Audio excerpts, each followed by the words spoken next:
Прво телевизиско соочување на ставовите на лидерите на власта и на опозицијата по пауза од речиси 20 години. Првиот човек на владата побара обединување во преговорите со Грција, бидејќи како што вели, предлогот кој неодамна беше изнесен во јавност е достоинствен. Сепак, напомена дека конечната одлука на крајот ја донесат граѓаните. 25 години Македонија беше заглавена во калта, без било какво напредување кој евроатлантските интеграции.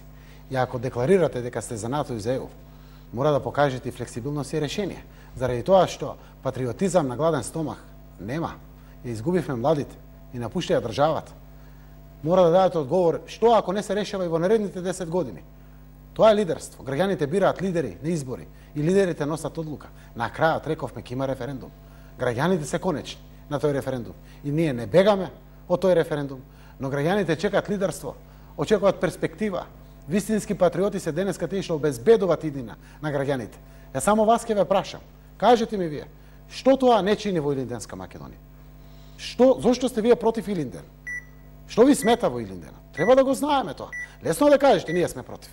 Мицковски му реплицираше дека тој веќе еднаш кажал дека решението нема да го бара во уставни промени, а сега ситуацијата е сосема обратна. Вели, не сме на овој начин да се гради меѓународната позиција на државата. ВМРО-ДПМН не може да подржи промена на устав, со цел промена на уставно име. Просто немаме мандат од граѓаните, нити ВМРО-ДПМН, нити Социјалдемократскиот сојуз тоа да го направат.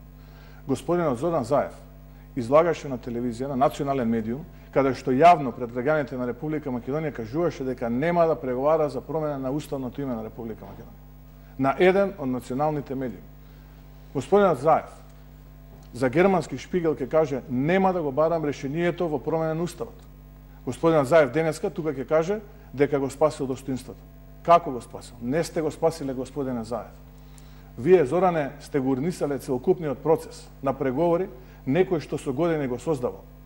Во однос на реформите во судството и пресудите кои беа изречени неделава, Заев порача дека граѓаните треба да имаат увид во судството и тоа треба да биде отворено и транспарентно. Лидерот на опозицијата пак Христијан Мицковски возврати: "Ние не сме во иста ситуација. Заев досега 3 пати е помилуван."